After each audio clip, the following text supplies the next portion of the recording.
বাংলাদেশের বেশ কয়েকটি গুরুত্বপূর্ণ খবর নিয়ে আজকে কথা বলতে চাই। প্রথম যে বিষয়টি গতকালকে আমরা দেখলাম, বৈষম্য বিরোধী ছাত্র আন্দোলনের দুজন সমন্বয়ক তারা বাংলাদেশের যারা কাউন্সিলর অর্থাৎ নতুন দল গঠনে তারা হাসিনার দোসরদের তাদের দলে সম্পৃক্ত করতে চান এমন একটি ঘোষণা এসে সমালোচনা হয়েছে। দ্বিতীয়টি, জোবায়ের পন্থীদের উপর তাবলিগের সাদপন্থীদের আক্রমণে 4 জন নিহতের পর পুরো জোবায়ের পন্থীরা বা বাংলাদেশের তৌহিদি জনতার সাদপন্থীদের প্রতিহত করার ঘোষণা দিয়েছে। আর 3 নম্বর যে খবরটি, পাকিস্তান থেকে আরেকটি জাহাজ আসছে বাংলাদেশে, কি থাকছে সেই জাহাজে। প্রিয় দর্শক, এরকম অনেকগুলো গুরুত্বপূর্ণ খবর নিয়ে এই ভিডিওটি। নাম, নেতৃত্ব, কমিটি ও গঠনতন্ত্র চূড়ান্ত হয়নি। শিক্ষার্থীদের নতুন দল ঘিরে রাজনীতিতে নানা সমীকরণ। দর্শক, একটি আলোচনা চলছে খুব জোরে সোরে, এবং সেই দলের গতি প্রকৃতি কেমন হবে, তার সাথে সরকারের সম্পর্ক কেমন হবে, সেগুলো নিয়ে কিন্তু রাজনীতিতে আলোচনা আছে। এবং বিশেষ করে প্রধান রাজনৈতিক দল বাংলাদেশ জাতীয়তাবাদী দল বিএনপি এই নতুন রাজনৈতিক দলের কর্মকাণ্ড গতিবিধির দিকে নজর রাখছে। কারা এই দলে যাচ্ছে, ইতিমধ্যে একটি আলোচনা যে সিটি এবং পৌরসভার যে কাউন্সিলর যারা স্থানীয় পর্যায়ে গণ অভ্যুত্থানের সময় আন্দোলনের প্রাককালে লাঠিয়াল হিসেবে কাজ করেছিল, তাদের অনেকেই যোগ দিচ্ছে নতুন এই দলে, এমন একটি অভিযোগ কিন্তু আছে এবং আলোচনা চলছে। আসসালামু আলাইকুম, সকলে কেমন আছেন? সম্মানিত দর্শক, বর্তমানে টেনশনে পড়েছে বিএনপি কেন টেনশনে পড়েছে? নতুন একটি দল আসছে, সেই দলের ভয়ে বর্তমানে টেনশনে পড়েছে বিএনপি। এই নতুন দলটির নাম জাতীয় নাগরিক কমিটি। এই বিষয়ে তথ্য আছে, সিনিয়র সাংবাদিক মোস্তফা ফিরোজ ভাই তথ্য দিয়েছে এবং জানতে পারবো পাকিস্তানের জাহাজ আবারও বাংলাদেশে। এই জাহাজে কি এনেছে ডক্টর মোহাম্মদ ইউনূস, এই বিষয়ে তথ্য আছে। গুরুত্বপূর্ণ রাজনৈতিক কয়েকটি তথ্য হবে আজকের এই নিউজ থেকে। আলোচনা করেছে সিনিয়র সাংবাদিক মোস্তফা ফিরোজ ভাই এবং সাংবাদিক মাসুম মাহবুব ভাই। স্কিপ না করে দেখলে বিষয়টা ক্লিয়ার হবেন। আর আমার এই চ্যানেলটি সাবস্ক্রাইব করে পাশে থাকার বেল বাটন অন করে দেবেন, ভিডিওটি শেয়ার করে দেবেন, সকলকে দেখার জন্য সুযোগ করে দেবেন। আমরা কথা বাড়াবো না, চলে যাব স্ক্রিনে। প্রথমেই আসছি আমরা জোবায়ের এবং সাদপন্থীদের বিষয় নিয়ে। আমার প্রথম ভিডিওতে আমি বলেছি বাংলাদেশের মুসলমানদের মধ্যে হওয়া উচিত একটি পন্থী বা একটি পন্থা, সেটি হলো কোরআন এবং হাদিসের পন্থা, আমার রাসূলের পন্থী।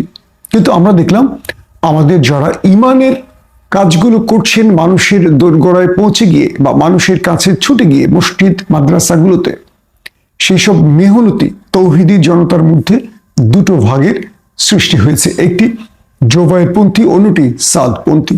এবং এই দুটো পন্থা তৈরি করেছে বিগত আওয়ামী লীগ সরকার, এবং একটি পন্থাকে আমাদের ওপারের একটি দেশ কন্ট্রোল করছে বা তাদের পরামর্শে একটি পন্থা চলছে এমন অভিযোগও রয়েছে। ইতিমধ্যে আমরা দেখলাম বেশ কয়েকজন সাংবাদিক, blogger, content creator, social media কিংবা অনলাইন প্ল্যাটফর্মে সাদপন্থীদের ওপারের এজেন্ট হিসেবে সমালোচনা করা হয়েছে এবং বলা হয়েছে এই সাদপন্থীদের যারা প্রথম সারির নেতা, এরা প্রত্যেকেই আওয়ামী লীগের রাজনীতির সাথে জড়িত এবং আওয়ামী লীগের পরামর্শেই তারা জোবায়েরপন্থীদের উপর আক্রমণ করে বাংলাদেশে একটা অরাজকতা করার চেষ্টা করেছে। এখন বিষয়টি কি দাঁড়িয়েছে? কালকে মাওলানা মামুনুল হক তিনি বলেছেন তাদের প্রতিহত করা হবে, এবং যারা 4 জন তাবলিগের সদস্যকে হত্যা করেছে তাদের বিরুদ্ধে কঠোর আইনি ব্যবস্থা দেখতে চান তারা। যে তাবলিগকে আমরা দেখেছি এক প্ল্যাটফর্মে, সেটি 2টো প্ল্যাটফর্মে চলে গেছে বিগত আওয়ামী লীগের আমলে। একটি প্ল্যাটফর্মকে সরাসরি আওয়ামী লীগ এবং ওপার সহযোগিতা করে এবং সব রকম মদত দিয়ে থাকে, এই অভিযোগও মামুনুল হক করেছেন। এখন বিষয় হলো সাদপন্থীদের কিভাবে প্রতিহত করা হবে, এবং প্রশ্ন উঠেছে আমাদের আগামীতে যে ইজতেমা, বিশ্ব ইজতেমা হবার কথা, সেটি হবে কিনা, আমাদের সরকার ইজতেমার অনুমতি দেবে কিনা। আমার একটি ভিডিওতে প্রচুর কমেন্ট এসছে যে ভাই আপনি বলেছেন দুপক্ষের বা দু গ্রুপের সংঘর্ষ, বিষয়টা তো আসলে তা নয়। এটি ছিল এক পক্ষের সংঘর্ষ। আমি আপনাদের প্রতি শ্রদ্ধা জানিয়ে বলি, যেহেতু দুপক্ষের অভিযোগের একটি পক্ষকে সমর্থন করে আমরা কথা বলতে পারি না, তাই আমি দুপক্ষ বলেছি। কিন্তু বিষয়টি সংবাদ মাধ্যমে বা আমাদের আলেম ওলামারা বলেছেন এক পক্ষের, অর্থাৎ সাদপন্থীরা দেশীয় অস্ত্রশস্ত্র এনে জোবাইরপন্থীদের উপর আক্রমণ করেছে। তো যদি সেটি সত্য হয়, আমাদের প্রশাসন কি করেছে, আমাদের পুলিশ কি করেছে, এখন পর্যন্ত কজনকে গ্রেফতার করতে পেরেছে, যারা মূল আসামি, যাদেরকে মূল আসামি বলা হচ্ছে, তারা কি গ্রেফতার হয়েছে, নাকি তারাও নেপথ্যে খুব শক্তিশালী নেটওয়ার্কের দ্বারা সবকিছু ম্যানেজ করে ফেলছে? এরকম অনেকগুলো প্রশ্ন এসে জড়ো হয়েছে। এখন আমরা দেখতে চাই এই 4 জন মানুষকে বিনা কারণে হত্যায় সাদপন্থীরা গ্রেফতার হবে কিনা। ইতিমধ্যে সাদপন্থীদের বিরুদ্ধে অনেক রকম তথ্য প্রমাণ গণমাধ্যমে এসে হাজির হয়েছে, যাদের একজনের সাথে মাহফুজ আনাম ডেইলি স্টারের সম্পাদকের যোগ সাজশ আছে, এমন তথ্য প্রমাণও হাজির করেছে পিনাকি ভট্টাচার্য। পাশাপাশি অন্যান্য সাংবাদিকরা বলছেন সাদপন্থীরা এটা আওয়ামী লীগের একটা গ্রুপ, এবং এখানে ছাত্রলীগ, যুবলীগ বা আওয়ামী লীগের সেই সব ফ্যাসিস্ট দোসররা এই অকাণ্ড বা এই সংঘর্ষের ঘটনা বা এই হত্যাকাণ্ডের ঘটনা ঘটিয়ে থাকতে পারে। এখন আমরা দেখতে চাই আসলে শেষ পর্যন্ত রাষ্ট্রের বিচার ব্যবস্থার কাছে কারা অপরাধী প্রমাণিত হয়। আসছি 2 নম্বর প্রসঙ্গে। পাকিস্তান থেকে প্রথম লটে যে জাহাজটি এসেছিল, তারপর ভারতের গণমাধ্যম পাগল হয়ে গেছে। তারা বলেছিল যে পাকিস্তান থেকে বাংলাদেশে হিউজ অস্ত্র আসছে, যদিও পাকিস্তান কিংবা বাংলাদেশ এই পক্ষে বলেছে এগুলো আমাদের কাঁচামাল, গার্মেন্টস বা বিভিন্ন ক্ষেত্রে আমাদের দেশে পাকিস্তান থেকে বিভিন্ন কাঁচামাল এসছে, কোনো অস্ত্র আসেনি। কিন্তু ভারতের গণমাধ্যম বারবারই দাবি করেছে এগুলো অস্ত্র। বাংলাদেশ এবং পাকিস্তান সেটি নাকচ করেছে।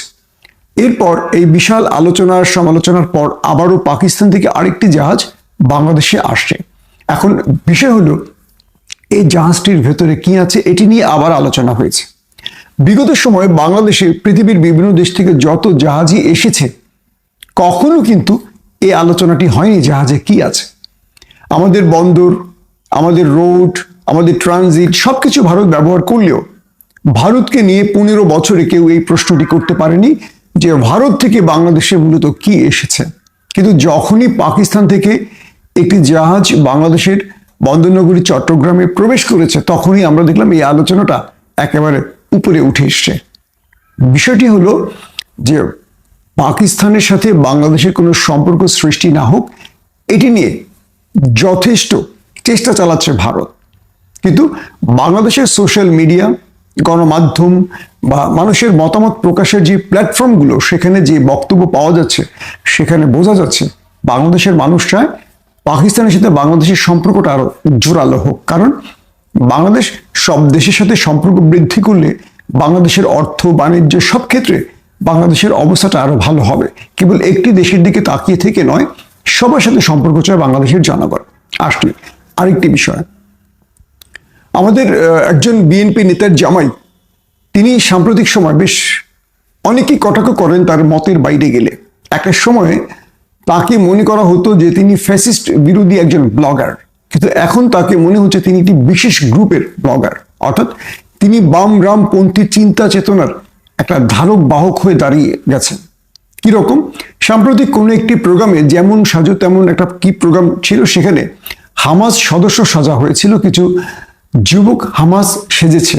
হামাস কারা?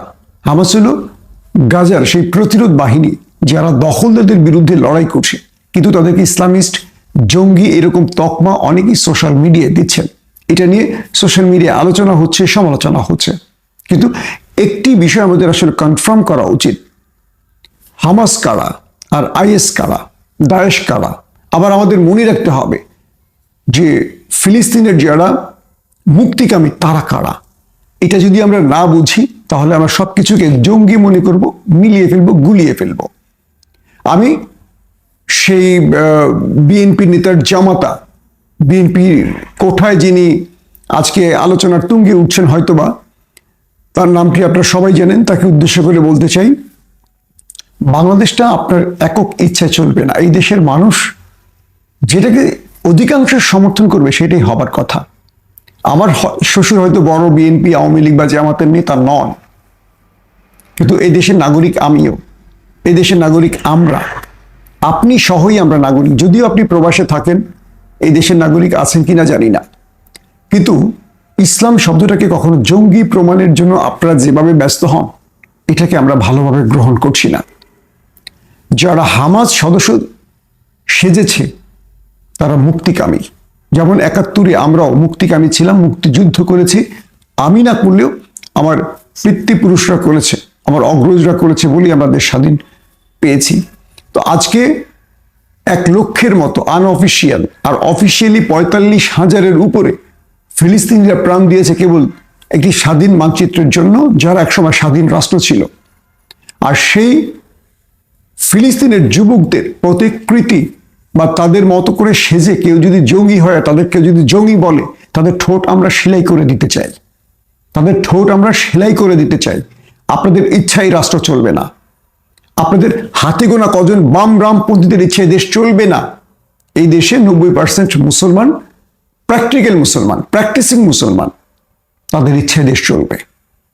ইমরানের সরকার, শাহেদ আলম কিংবা বিএনপি পোষ্য কোঠায় জামাই যারা, তাদের ইচ্ছায় রাষ্ট্র চলবে না। আপনাদের মতামত আপনারা দিতে পারেন, সেটা গ্রহণ করব কি করব না সেটা আমাদের ইচ্ছা। যারা এই দেশে, এক কথায় বলতে পারি, আমরা যারা এই দেশটাকে সবসময় আগলে রাখি, আপনাদের মতো সুবিধা গ্রহণকারী নই, আমাদের ইচ্ছা এই রাষ্ট্র চলবে। আসি তার পরের প্রসঙ্গে। প্রিয় দর্শক, হাসনাত আবদুল্লাহ এবং সার্জিস আলম একটি প্রোগ্রামে তারা ফ্যাসিস্টদের, মানে তারা বলেছেন প্রশাসক দিয়ে উপজেলা কি পৌরসভা কিংবা ইউনিয়ন চলবে না, এগুলো চলবে কাউন্সিলরের মাধ্যমে। অর্থাৎ তারা একটা নতুন দল, জাতীয় নাগরিক কমিটি এবং বৈষম্য বিরোধী আন্দোলনের যে গ্রুপ, সেগুলো নিয়ে একটা রাজনৈতিক দল গঠনে তারা এরকম একটি আভাস দিয়েছেন।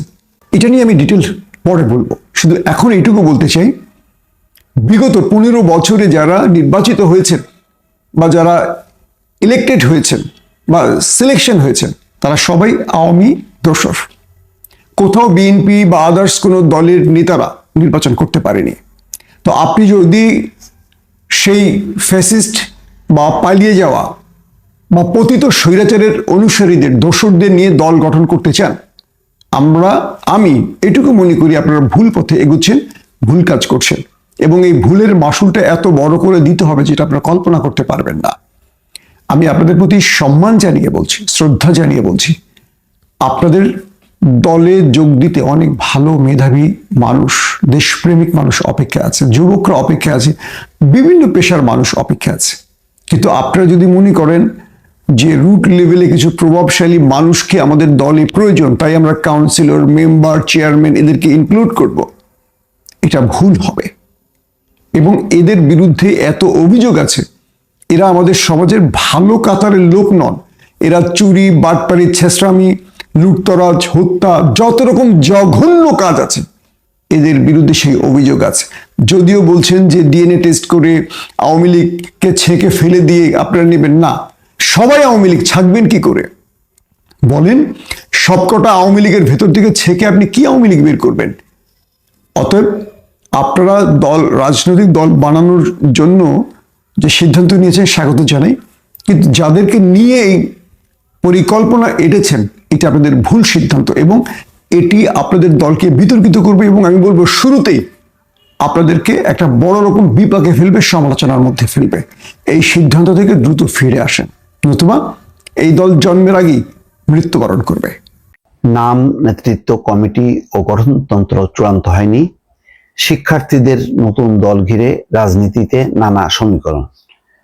দর্শক, একটি আলোচনা চলছে খুব জোরে সোরে, এবং সেই দলের গতি প্রকৃতি কেমন হবে, তার সাথে সরকারের সম্পর্ক কেমন হবে, সেগুলো নিয়ে কিন্তু রাজনীতিতে আলোচনা আছে। এবং বিশেষ করে প্রধান রাজনৈতিক দল বাংলাদেশ জাতীয়তাবাদী দল বিএনপি এই নতুন রাজনৈতিক দলের কর্মকাণ্ড, গতিবিধির দিকে নজর রাখছে। কারা এই দলে যাচ্ছে, ইতিমধ্যে একটি আলোচনা যে সিটি এবং পৌরসভার যে কাউন্সিলর, যারা স্থানীয় পর্যায়ে গণ অভ্যুত্থানের সময় আন্দোলনের প্রাককালে লাঠিয়াল হিসেবে কাজ করেছিল, তাদের অনেকেই যোগ দিচ্ছে নতুন এই দলে, এমন একটি অভিযোগ কিন্তু আছে এবং আলোচনা চলছে। তাদেরকে পুনর্বহালের জন্য যে দাবি, সেই দাবির যেই সমাবেশ, সেই সমাবেশে অংশ নিয়েছিল জাতীয় নাগরিক কমিটি। ফলে সন্দেহটা জোরালো হচ্ছে যে এই ইউনিয়ন পরিষদ থেকে শুরু করে সিটি পর্যন্ত যে বিভিন্ন স্থানীয় সরকারের যারা কাউন্সিলর বা মেম্বার, চেয়ারম্যান, তারা হয়তো নাগরিক কমিটিতে যোগ দিতে পারে, নতুন রাজনৈতিক দলে যোগ দিতে পারে। তবে নাগরিক কমিটি না, নতুন একটি নাম হবে। কি নাম হবে সেটি নিয়ে আলোচনা হচ্ছে। সেই নামের আগে পিছে জাস্টিস শব্দটা বসবে বলে এই রিপোর্টে বলা হচ্ছে, কালবেলা রিপোর্টে যেটা বলা হচ্ছে। গত 16 ডিসেম্বর বিজয় দিবসে রাজধানীতে বড় শোডাউন করে নতুন দল গঠনের বিষয়ে জানান দেয় জাতীয় নাগরিক কমিটি। বড় ছিল নিঃসন্দেহে তাদের এই শোডাউনটি। রাষ্ট্র সংস্কার ও পুনর্গঠনের লক্ষ্যে গঠিত জাতীয় নাগরিক কমিটি এবং গণঅভ্যুত্থানের পক্ষের শক্তির সমন্বয়ে এই দল গঠিত হবে। অর্থাৎ এই সংস্কার কার্যক্রমের সঙ্গে যারা জড়িত আছে, যেই নাগরিক কমিটির সমর্থন তারা, এবং যেই গণঅভ্যুত্থানের যেই যারা লড়েছিল, যে ছাত্ররা, তাদের সমন্বয়ে এই দলটি হবে। নাম চূড়ান্ত না হলেও দলের আগে পরে থাকতে পারে জাস্টিস শব্দটি। তৃণমূল পর্যায়ে কমিটি গঠন শেষে ফেব্রুয়ারি নাগাদ ঘটতে পারে দলের আত্মপ্রকাশ। অনেকে বলে যে জাতীয় নির্বাচন পেছানোর পেছনে এটা একটা কারণ, যে নতুন রাজনৈতিক দল সংগঠিত হবার পর তারা নির্বাচনে অংশ নেবে এবং সেই নির্বাচনে যাতে তারা ভালোভাবে পার্টিসিপেট করতে পারে, সেই কারণেই হচ্ছে নির্বাচনের তারিখটা পেছানো হচ্ছে, যত দূর বাড়ানো যায় তেমন একটি প্রচেষ্টা রয়েছে বলে কেউ কেউ বলছেন। বাংলাদেশের রাজনীতিতে নতুন ধারা যুক্ত করতে যাচ্ছে, শিগগিরই নতুন একটি রাজনৈতিক দল গঠন হতে যাচ্ছে। বলা হচ্ছে রাষ্ট্র সংস্কার ও পুনর্গঠনের লক্ষ্যে জাতীয় নাগরিক কমিটি ও গণঅভ্যুত্থানের পক্ষের শক্তি সমন্বয়ে এই দল গঠিত হবে, যার লক্ষ্য ফ্যাসিবাদী ব্যবস্থার বিলোপ এবং নতুন রাজনৈতিক বন্দোবস্তে এক দফা দাবির আকাঙ্ক্ষাকে ধারণ করে দেশ ও জাতির সমস্যা সমাধান। তবে দলটির নাম, নেতৃত্ব, কমিটি গঠনতন্ত্র এবং অন্যান্য আনুষঙ্গিক বিষয় এখনো চূড়ান্ত হয়নি। এ বিষয়ে কার্যক্রম চলমান রয়েছে বলে জানান সংশ্লিষ্টরা। তবে একটি সূত্র বলছে, যেহেতু বৈষম্যের বিরুদ্ধে সর্বক্ষেত্রে ন্যায় বিচারের পক্ষে তাদের আন্দোলন, তাই দলের আগে পরে জাস্টিস শব্দটি থাকতে পারে। এই দলে ছাত্র জনতার আন্দোলনের নেতৃত্ব দেওয়া প্ল্যাটফর্ম বৈষম্য বিরোধী ছাত্র আন্দোলনের ব্যানারে সরাসরি সংযুক্তি না থাকলেও প্ল্যাটফর্মটির অনেকেই অংশগ্রহণ থাকবে বলে জানা গেছে। এমনকি বৈষম্য বিরোধী ছাত্র আন্দোলনের প্রতিনিধি হিসেবে অন্তর্বর্তী সরকারের দায়িত্বে থাকা কোনো কোনো প্রতিনিধির নতুন দলে সম্পৃক্ত হতে পারেন বলে গুঞ্জন রয়েছে। তবে অন্তর্বর্তী সরকারের যদি আসিফ মাহমুদ বা নাহিদ ইসলাম তারা যদি যোগ দেন, বা আদিলুর রহমান খান, আমি জানি না ঠিক, তবে তারা কি থাকতে পারবেন কিনা, কারণ তখন তো একটা রাজনৈতিক দল, সেই দলের কেউ তো সরকারে থাকতে পারে না। হয়তো তারা পদত্যাগ করবেন, কোন একটা তো নিশ্চয়ই সম্মানজনক যেটা হয় সেটা করতে হবে। এটা ঠিক, বাংলাদেশের বাস্তবতা একটা রাজনৈতিক দল দরকার। আওয়ামী লীগের রাজনীতির যে শূন্যতা, সেই শূন্যতা পূরণ করার জন্য নতুন রাজনৈতিক দল দরকার, নতুন চিন্তা ভাবনা দরকার। বাংলাদেশের রাজনীতি বহুদিন আওয়ামী লীগ কেন্দ্রিক এবং বিএনপি কেন্দ্রিক, তার বাইরে যদি একটি গণতান্ত্রিক রাজনৈতিক দল সংগঠিত হয় তাহলে সেটা খারাপ না, কিন্তু এটা বুঝতে হবে যে এটা যাতে কোনোভাবেই এর ভিতরে ষড়যন্ত্র বা চক্রান্ত ভর না করে, সরকার যাতে নিরপেক্ষভাবে চলতে পারে, তা নাহলে সরকারের সাথে বিএনপির যে দূরত্ব বা ভুল বোঝাবুঝি সেটা কিন্তু আরো বাড়তে থাকবে। দর্শক ভালো থাকবেন, আল্লাহ হাফেজ। খুবই গুরুত্বপূর্ণ তথ্য আমরা দেখতে পেয়েছি আজকের এই নিউজ থেকে। বর্তমানে টেনশনে পড়েছে বিএনপি, নতুন দল আসছে, এই বিষয় নিয়ে তথ্য আমরা জানতে পেরেছি। সিনিয়র সাংবাদিক মোস্তফা ফিরোজ ভাই তথ্য দিয়েছে, তার সেই বক্তব্য আমরা সকলেই শুনতে পেরেছি এবং জানতে পেরেছি পাকিস্তান থেকে যে আবারও বাংলাদেশে একটা জাহাজ এসেছে, এই জাহাজে কি এনেছে এই বিষয় নিয়ে তথ্য আমরা জানতে পেরেছি আজকের এই নিউজ থেকে। সম্মানিত দর্শক, আপনাদের মতামত মেসেজ করে জানাবেন। ভালো থাকবেন, আসসালামু আলাইকুম।